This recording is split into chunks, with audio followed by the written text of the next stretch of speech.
All right, so Palladium Energy, we're a utility scale solar and solar plus storage developer and investor, right? So we're committed to providing clean and sustainable energy across the United States through the origination, development, and financing of renewable energy projects. And so this is a renewable energy project. It's a large solar farm. You might have seen one that's pretty close to the Asheville airport. They roughly comprise of from 100 acres to maybe 1,300 acres. So like really large solar power plants, and these are feeding energy into the utilities and large corporates, and so we get to power like cities and stuff. So what we do is we're a project development company. So think about like a real estate development company, right? They acquire like a piece of land, get all the entitlements, and then get them built. So we're developers there, and also we're a project finance company. So mostly our activity is based off of acquiring projects from developers who don't take it all the way to them being built. And we're in multiple states. We have 3 projects in North Carolina, about 5 or 6 in Virginia, another one in Pennsylvania, some in Texas, and et cetera. So that's us in a nutshell. A little bit about me. I'm born and raised in California. Before I got into solar, I was in real estate development. In 08 happened, and I decided to change my decision, not the market's decision, to change fields. And so I joined a company called Topco Scientific, which is a semiconductor company. They build chips and do everything from solar panels and all that. So my first solar project was an off-grid wind, solar, and battery system. 1 kilowatt systems.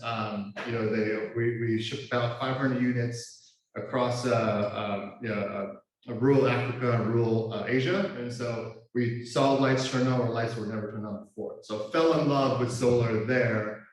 Being from California, the California market started opening back up when the solar tax credits were put into place in 2008. So started developing projects there. So started my career in 2009, been in it for about 13 years now. Did a lot of solar projects in California. In 2014, started my first solar development company, doing the same thing in California, Oregon, Washington. I eventually went overseas and did some projects in Mexico, Chile, Argentina, and Japan. After that, I was hired as the VP of New Market Development at Palladium Renewables, which is a local solar development company. And they're about 800 people now. So it's really exciting to be part of the kind of growing a solar company in Asheville. So next slide. So this is us in a nutshell. The company, we're about 5 people. We've raised about 2.25 billion in project financing between sponsor equity, tax equity, and project debt. We financed about 1.7 gigawatts. We'll learn about that later. We've done projects kind of all over the place, 15 states, 4 countries, and etc. We'll go to the next slide. So what is utility scale solar? So this is residential. The customer is our homeowners. It's about 12 to 14 panels, and the sales cycle is about a couple of weeks. This is commercial and industrial. So the customer base is businesses, our businesses, manufacturing and industrial clients. Typically about 30 to 400 solar panels. It takes about a couple months for a sales cycle. And next is what we do is utility scale solar. So this is the project that I did in Mexico. We serve utilities and large corporates like Facebook and Amazon. It's about 30,000 to 200,000 solar panels. It takes about 2 years to get this kind of full sales cycle. And to show kind of how big it is, this is me on a plane taking a picture of our solar farm. And that's the scale of what we're seeing. So a little bit about why North Carolina. I moved from California here. So in 2018 is when I moved to Asheville, North Carolina. We see that North Carolina is the second most installed solar state, right behind California, but by far margin, really, right? So if you see Florida right here is the number 10, which is really interesting. Who here has watched Facts of the Future? right? So Doc Brown says we need 1.21 gigawatts or gigawatts for the power flux capacitor. So Florida could do that in 2018. And now fast forward to today, right? Now we see this is where we are now. So earlier we had 48 gigawatts of total capacity. Now we're at 77, almost double in the last 4 years now. I guess 3 years. It's a little bit outdated data, but so now we're seeing a little bit of differences in kind of solar being propped up, right? So Texas jumped five spots. California is still #1, but North Carolina moved back, and Florida jumped 6 spots up, right behind North Carolina, right? So solar is exploding, not because of political issues or whatever it may be, but it has become a very cheap cost of energy. It is now cheaper to install new solar plants than to operate coal plants. So a little bit about Palladium. One fateful day in April 2019, Palladium was born, founded by myself and 2 other partners. A couple of months later, we began our capital raise efforts. So say, hey, we have a very good kind of background. I'm a developer. I develop projects all over the United States. My partner is leads financing, so he's financed a ton of projects and sold projects to the likes of like John Hancock Life Insurance Company. And our third partner has done multiple technologies from gas plants all the way to solar. So right around this time, right here, we got into exclusivity with an investor and got an LOI, got all the way through to documents, and it was left at the altar. So we're like, oh wow, that was like the first thing we didn't do. So we put together a portfolio, put ourselves on a slide deck, went out to pitch, almost got it, but didn't do it, so did it again. And around this time, same thing happened. So we're like, well, we need to make a pivot. What do we do? So we put our money where our mouth was and acquired our first portfolio of projects in North Carolina with our own money. So we did that. And within 3 months, we sold that portfolio. So that was kind of our proof of concept. But if you take a look, it took a year for us to kind of get this going. So the capital raise efforts, fortunately, happened thereafter. Next slide, please. Yeah. So we secured our first round of capital after we sold our first portfolio. So we had to show our MVP of sorts, right? So to show that we can do it as a team, not that we're just a team without any track record. So we raised our first round of capital there. And shortly thereafter, we acquired another portfolio or an exclusivity to acquire another portfolio. We hired 2 employees. Next. Acquired our second portfolio shortly after that. And then we secured our second round of capital, which is about 3 times our first round of capital. And then next. So, we acquired our third portfolio in the next several months, and then we got an increase of capital commitment from our current round investors. Right. So I think this is kind of the trajectory of Palladium Energy. Go to the next one. Next. So the challenges that we have now is, we're in a very competitive marketplace, right? Large, kind of like, NextEra and Goldman Sachs and all those folks are kind of getting into the market. However, it's still a very nascent industry. It's very early. So the solar industry is younger than Amazon is as a company, right? So utility scale solar started happening around the time I joined utility scale solar development. It's about 2006 is when we see kind of large scale stuff happening, and Amazon was founded in 1994. So it's a very nascent industry. So there's a lot of headwinds and a lot of gyrations in the marketplace. And internally we're bandwidth constrained. We just got a new round of capital, and we need to grow. So our business goals is to grow the company methodically. What we do not have the ambitious fees to be a massive company, but we want to grow the company in a way that we could deploy a lot of solar and kind of grow that kind of clean energy economy, right? We want to increase our market reach because right now we're just 5 folks. We've done a lot, but we need to start doing that to what I think will be really helpful within here is to understand and build a strong brand, right? So we're a small business now, but we want to grow kind of our presence there. So the question is for everyone here is, how do we scale, right? So again, we have a new capital commitment from our current investor base. So you guys are doing great. Let's increase your capital commitment. It's about 5 times the second round of capital. And we need, specialized talent to expand the team. Solar developers are basically, are as expensive as software developers for the new tech. So very expensive to hire folks, but definitely need a good team to tackle really difficult issues. And for right now, we do have a good reputation in the market. We're doing a lot as a small team. We're growing methodically. We're showing at conferences and podcasts and all that stuff, kind of growing that region. So, and that's kind of how we scale. That's kind of the question that we have here today. So just a quick closing before we kind of get to the discussion is, I think this is what I kind of tell everyone being in the industry for about 13 years now is that it's not all doom and gloom with climate change. It's not all like we're in the past 10 years we've seen an explosion in EVs, in new green technology, energy efficiency, right? So it's not this like doom and gloom. Things are actually happening. We're surprised on how little impact that politics actually made in the effort to move to a clean energy economy.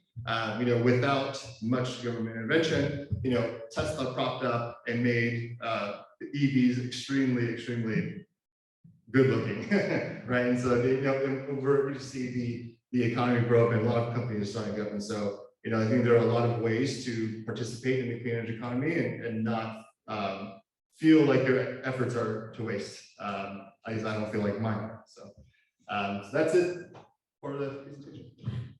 So Nobel, what as a community can we do to help you? Yeah, so I think the issue that we have now is that we're pretty bandwidth constrained, right? So we're a well-funded company with our last capital injection. So I think understanding from maybe gathering some ideas on how to scale the company, how to grow a brand that's a kind of a B2B business rather than B2C business. Right? Before I've been in direct to consumer businesses, but not a kind of direct to business kind of business. I'm here seeking help. So B2C, like? Yeah, so business to consumer. So like if we sell solar panels to residential, like that's B2C. So the consumer is people. But for us, we're business to business. So we had to sell our projects to like Duke Energy Progress, Duke Energy Carolinas, or Dominion, the utilities. And so that takes a lot of like reputational buildup and a lot of kind of capital. So luckily we have the kind of capital stack kind of set, but now we have kind of what I'm looking for is to kind of build a broader reach. And build a brand. Okay, we want to open up for questions. How does that sales process work at smaller scale? Right. So right now, so we were able to get 3 projects, and we were able to contract power purchase agreements with Duke Energy through an RFP process. So request for proposal process. So it's a open solicitation for any company to come in and to bid the lowest cost of energy to Duke. And we won 3 projects, which is great. So that's it. But we acquire projects from kind of early stage developers. So mom and pop shops that go out there and get leases signed up, and we go to them, acquire them, and pay them along the way. But we pay for everything thereafter and kind of do all the work to get them to be a real project. So the sales cycle is about 2 years. Early stages, we acquire these projects from other folks, and then kind of mid stage, like companies basically that's my size, that will bring them to a point where the checks start getting really large, and then they have to sell. So that's where we were at before when we sold the North Carolina portfolio, but now we can take the project all the way to being built. So that's kind of how it's done. It's very like relationship-based business. The way that we find our clients, if you will, the sellers, is to go through conferences, hit the phones, add people on LinkedIn. So that's kind of where we are right now. Yeah. Questions? I've got a good voice here. Tell us about storage opportunities. You know, Tesla is about battery storage. How does storage apply to your solar?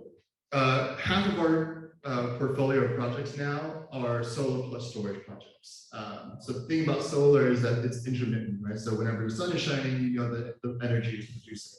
So what that means is, you know, we're during the day, we're all here turning lights on, like we're being powered by solar energy.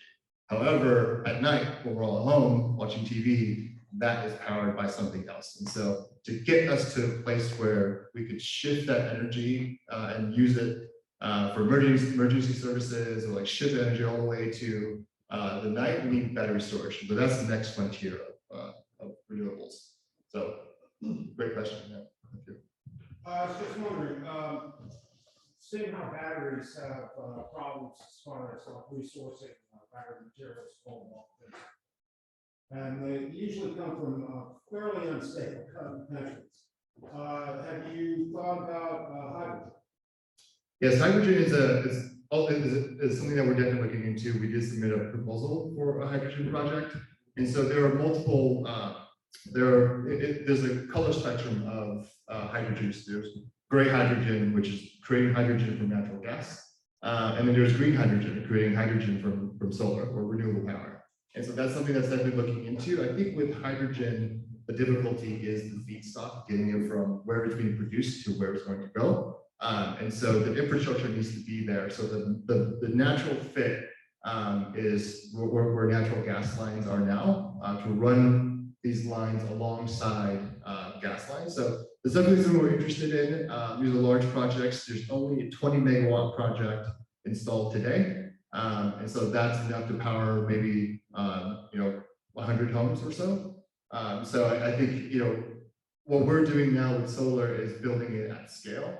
But hydrogen is the next frontier to get to that we need to build something at scale. You and I need to talk. Sure, sounds great. Oh,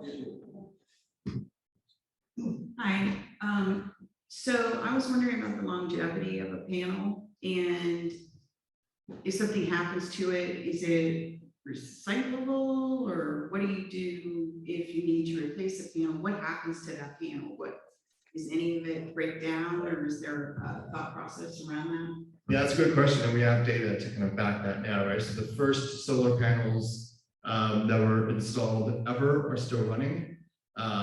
So if you think about if you take out any old calculator, point towards the sun with a solar panel, it'll still work. So there's definitely degradation as it comes to the efficiency of the panel, but it's a logarithmic curve, and so it'll go down, it'll stop degrading at a certain point. And so they'll still be about 60 to 70% efficient. There are a lot of companies popping up now that are recycling these panels and taking it to other places that don't need kind of the full efficiency of these panels. So there's a secondary market where that's going to happen. But if they do break, we replace them, and they're semiconductors, so we just use them again. So, when you have a panel that's degraded, can you, you said you donate it somewhere, that's a possibility. My question, sorry.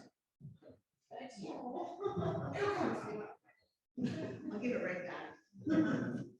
I just have a quick question about your growth and your sales process. Are you currently working with any type of consulting firms to help you grow that part of your company with the sales team, marketing, things like that? No, we're not. Okay.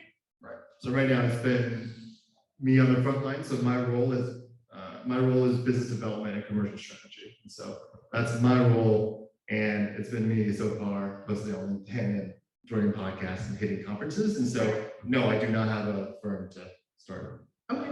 On LinkedIn strategy. Alex. I mean, I don't need the mic, but it's okay.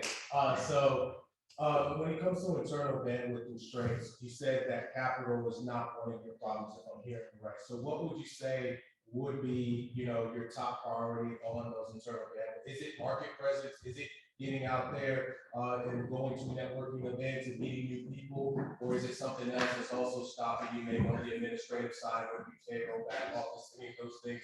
What is stopping you? What is your number one thing that you think is stopping you from that massive expansion? Yeah, that's a great question. Something that I'm still trying to formulate. But it is not the latter, it is not the admin, back office portion of the business. And we have all of that, like Gusto is a fantastic HR program that we, my other partner handles and just uses it like once a month, and it's great, right? And then we have accountants that we use, and no, I'm just me and no. But I think our bottleneck is, these are complicated projects, and we need boots on the ground folks to develop these projects. So go to zoning hearings, talk to landowners, and talk to utilities. And so, I think it's a very specialized talent that could be learned pretty quickly. So it's kind of the human resources aspect of it all.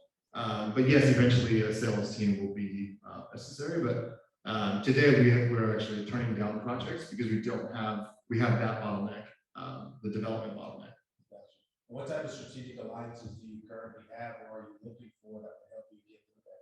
That's a good question. There are a few strategic alliances that we have now. So we have development services agreements with other kind of companies just like us that need capital to take it all the way to the place where we could build them. So we have those kind of relationships, those like kind of partnerships. We also have relationships with people to help us build the projects. And so we don't have to hire staff to do that. But from an internal bandwidth, internal bandwidth, we don't really have that today. So this is what we can talk about. Yeah, that's interesting. I'll use the mic because I can't tell you how many times my theater instructor said I can't project. But that's kind of where I was going to take it. Great question there. I'm still a little vague on where you are with your needs. And I also, to the earlier question, this does kind of sound like one of those cases where a business consultant can get you over the hump. I guess my thought would be, have you kind of gained out or mocked up what the next 3-5 years look like, what you want to do, and then back from that, go, so if this is what we did, this is who we have to do it. Yes, we have. But I would say what the big difference is that we did not expect. So throughout the history of Palladium, which is very short, 3 years, we've had to get projects, raise capital, and fund those projects, and then do it again, get projects, raise capital, and fund those projects. What changed recently in January is that we got a massive kind of capital commitment from our current investor base, and we're like, okay, great, go forth and conquer. Now, go forth and conquer is something that we have to understand what we can do and what we cannot do. So, the short answer is no, but for a reason that is pretty positive. So no, that's something we need to think about. But yeah, that's a good reminder. I should probably refresh that business plan. You mentioned that larger and larger financial firms are getting into this industry, and I'm wondering, as a startup, how do you compete there? And are there ways that you can is there co-opetition with them? Are there ways that you can complement to what they're doing as opposed to getting run over by them? Yes, great question. So yes, that is exactly what we're trying to do. So financial firms, like the big financial firms, are unable to take development risk. Right? They need to make sure that they have a win on the board every single time they do something. For us, we're early stage, we're developers, right? So we're nimble.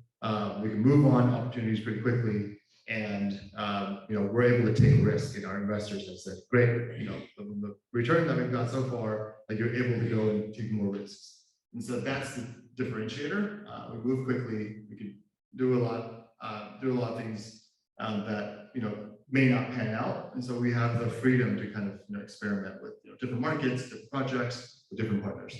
So there's definitely the end buyers will be these large financial firms, and so there's definitely collaboration going on. Are you interested in? I know you talked about the B2C corporations, but I know you do a lot of business with the B2B. and you are interested in growing your sales force, business development, things like that, is this a countrywide effort, or is this going to be state by state? Are you local, like city by city? Right. It is a state by state, market by market. So we are in we're in 3 electricity markets and 7 states. So North and South Carolina, Georgia, Tennessee, Florida are in something called CERC, which is Southeastern Reliability Council. And then Virginia, Pennsylvania, Ohio, Maryland, DC, that's in something called PJM. So we're in that market, and then Texas is ERCOT. And so there are different electricity markets, and so each of them have their own characteristics, but we're in different states as well. So it's like a big funnel. We look at it. Yeah.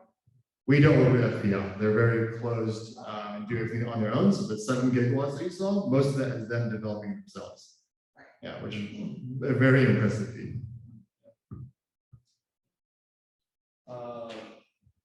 Just curious to know a little bit, and you sort of decide what you're comfortable talking about. How broad is your investor base, and what kind of pressure is there to deploy that capital? How do you manage that kind of thing? I mean, if it's with one person, that's probably different than if it's, I don't know what kind of structure. Right. Yeah, sure. So I can't disclose the amount, but we are funded through a joint venture with family offices. Right? So the group of family offices out of Dallas and Denver. The ones in Dallas are oil and gas investors wanting to get into renewables. It's really great. It's like 3 or 4 of them. And then the one in Denver is a high net worth kind of family office that is able to do that. So the pressures of deploying the capital, we can do it, but we need to grow. So it's a cycle that we have to kind of go through. So yeah. I was going to ask a question that's about but I think you might have already answered a little bit in terms of, you said you're actually turning down projects currently, right? So because I was going to ask in terms of, it seems like there's different approaches that you have sort of, I guess, in your business. So one of them you mentioned was like sort of funding other similar ventures that needed capital to get over the line and stuff like that. So I just was wondering, is like, the mom and pop sort of acquisition, is that like more of is that like a really viable approach for your business? Is that like, is there more opportunity there? Then it kind of sounds like too, it's the constraints aren't necessarily on the interest or the projects, but other things. So. Yeah, that's something that we're thinking about, right? So our capital is used for project development, and so when we acquire things, it's a project and it's assets within this project. We do not have the capital to acquire another company. At least that's not what the mandate is today. But that is a good question. We're thinking about doing that to kind of expand the footprint. Well, actually, headcount, if you will, a lot more methodically. But methodically is a word that we throw a lot around in Palladium, where we don't want to grow for the sake of growing. We want to grow in a place that we won't get into our skis. And so I don't know if acquisition of another company will do that, but it's something we're thinking about. I have a question. Have you worked at all towards getting like government grants or something like that to create huge solar farms on the back end? Yes, government grants is something that we definitely take a look at. And so there's the investment tax credit that's federal, but there are also local grants as well. And so, we have thought about, so there is a grant that we're looking to go for a green hydrogen project. So what's interesting about solar is that even though we've only been around for not too long, but we're very understood technology now, right? So the technology has been around since the 1950s. And so grants for solar is less likely to happen unless they're on like brownfields or reclaimed coal mines, et cetera. So, that's something that we definitely look into as well. Did you name the company Palladium Energy because that's what's at the core of Iron Man's arc reactor? I'm a huge Marvel fan, and that's a great question. So we were thinking of some solar energy when we were starting the company, and my partner is a chemical engineer. We're like, why don't we go something? Why don't we pick something on the periodic table that does well under pressure, that's semiconductor, and it's worth a lot of money. So that's how we came up with Palladium. And I apologize just not hearing it, or it's not a fair way to ask the question, but still trying to think what you need. So if you have like a magic wand to change one thing in the near term, well, what's the ask? Because there's a lot of great resources. Right. I guess from the audience here, Magic Wand today, I guess it would be two things. But I think one that would be most helpful is, understanding or help coming up with ideas to grow the brand, to grow the business in a way that, it's, at least, I don't know, a brand identity or like a way to understand, like get our name out to the market without, that's probably it. That's good. Yeah. And you said two things? Other one is to hire folks for People, then what kind of people are you looking for? like solar developers, yeah, experienced solar developers. Thanks, that was really good. Yeah. Who else has a question?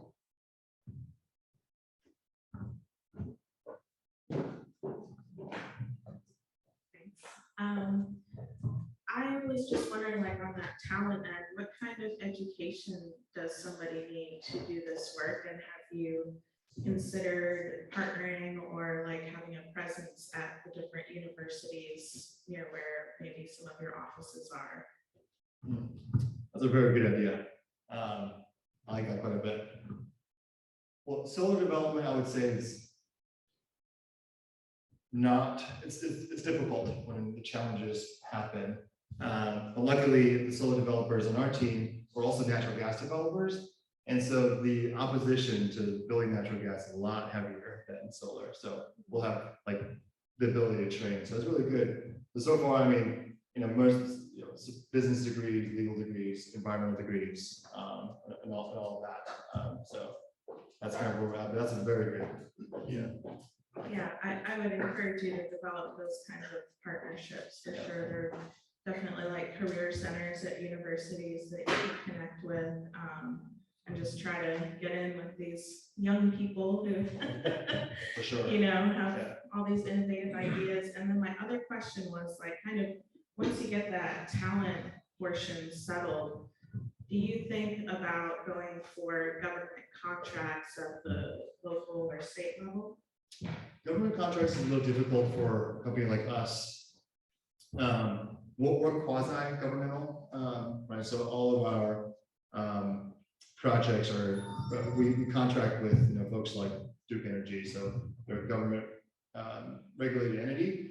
And so we are quasi-governmental, but we have thought about it's like a green hydrogen project was a kind of a military application. So that's pretty interesting as well. That you do that. So something we're definitely exploring.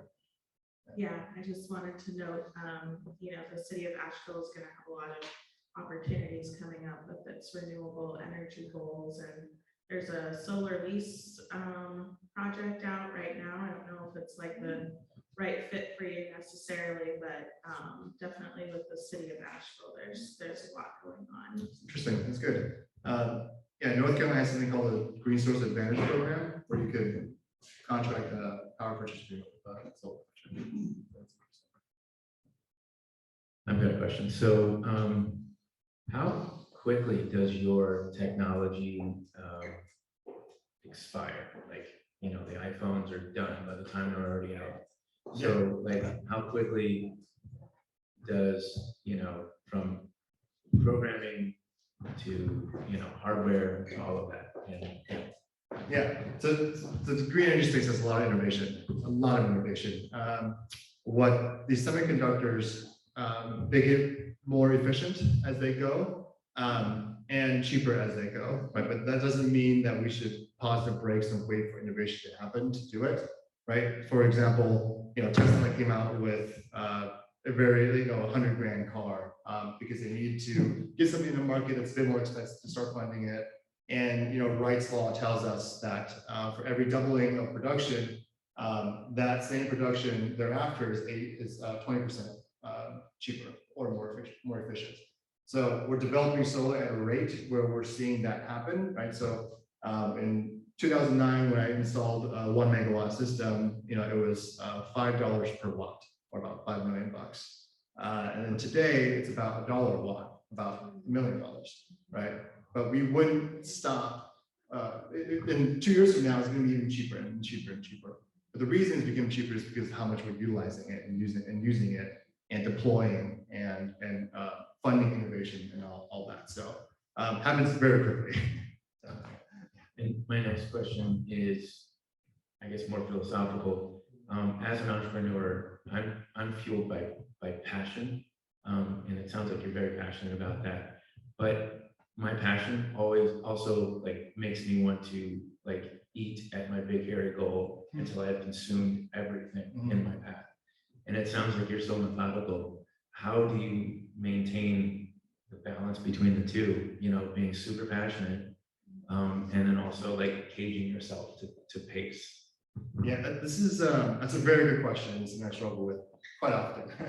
And so I think the thing about passion is that it's closely tied to motivation. Motivation is an emotion, right? And so emotions wane and go up and go down and go up and go down. I think the biggest lesson that I've learned is that to focus on producing almost as a habit rather than kind of relying on motivation to kind of push you forward, right? So there are going to be tough times where we get all the way to across the finish line where we think we're going to get ink on a dotted line, and then the contract's pulled out, right? So that was a very huge dip in motivation and passion. But the habits that were set made me get up to work the next day and keep going, keep going. There are going to be ups and downs, right? And that's also the thing with doubt too, right? Like that's a big thing, right? But doubt is you're going through that emotion twice, right? So sometimes you're going to win, sometimes you're going to lose. And that doesn't actually matter. When you lose, that's okay. Learn and move on to the next thing. When you win, that's great. Celebrate for that day, but you're going to have to do it over again. So I think relying on building like clear habits that propel you forward every day is less of an emotional roller coaster and contributes to kind of the longevity of the business. Yeah. Oh, now, I can hear myself. That's crazy. I haven't heard that.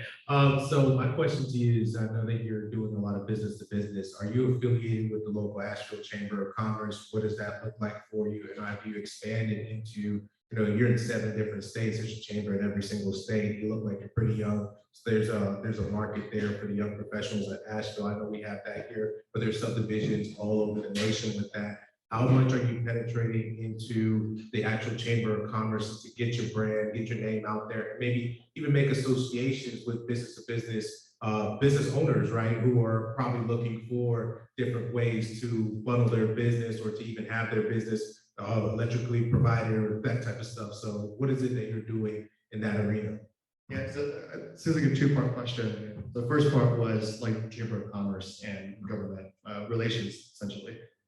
So we are part of stakeholder processes, and so renewable energy is legislatively driven, and the bottleneck is on the regulatory side. And so we are part of kind of stakeholder processes that move bills along and stuff. But at a local level, we're not that involved unless we have a project there.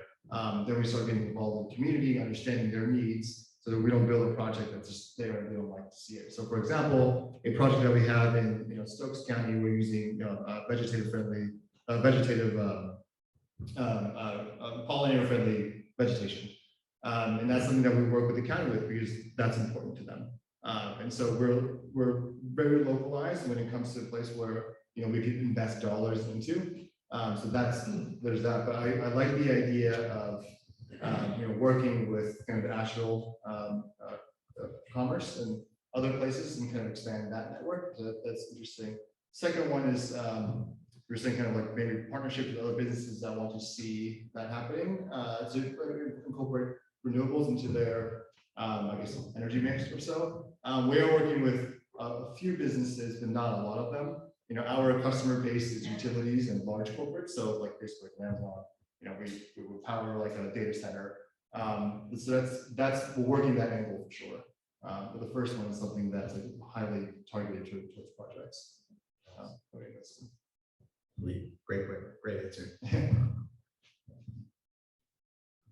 All right, well, we have time for just a few more questions. And right now, I do have a question. oh, good. Regarding what you were talking about in terms of growth and like specialized skill for what you're looking for, can you talk a little bit about what that specialized skill looks like for the team that you want to grow, and where do you see those people? Are they going to be in Florida? Or are they going to be in this area? Where are the team members that you're looking to hire? Where are they going to be? Yeah, so I'll answer the last part first. I'm the only one in Asheville because I choose to be. I'm a rock climber, so I love it here. There's no places to climb in Florida, but the beaches are amazing. So we've actually been working from home since before the pandemic, and so wherever talent goes, that they can have an office wherever, or join a Hatchworks type, which has been incredible, like for my productivity. And so I think up to them where they want to be, but if you want to move to Asheville or go to Jacksonville, Florida, happy to accommodate that. But the type of skill that we need, we're three-pronged approach, right? So one is finance, so project finance experience. So ability to raise, project debt, tax equity, and sponsor equity. Doesn't need to be, fully have done it. That's something that we can train to do, like financial analyst types. Second is the project developers. So folks that can go in front of town halls and talk about the project, be with people, manage the kind of environmental studies and all of that. So like a project manager, project developer, or what we call it. And then it's business development folks like myself. All right, well, we have time for just a few more questions, but I want to say thank you to all of our sponsors, Bay Point Wealth, SCORE, the Hatch Foundation, Hatchworks, Cirilla, Venture Asheville, Pop Benefits, Brand Standards, Mountain BizWorks, the Van Winkle Law Firm, and Viking Mergers. We are looking for presenters and sponsors. So if you have a business and want to come talk about it, I mean, Nobel, was this painful or was this fun? It was fun. Yay, okay, good. See, it's fun, so come and present. Loaded question.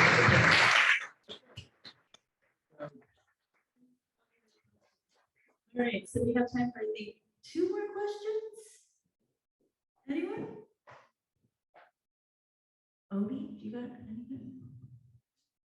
Are you just lit up? Two that you asked. All right. Well, let's give a round of applause to Nobel. Thank you so much for coming.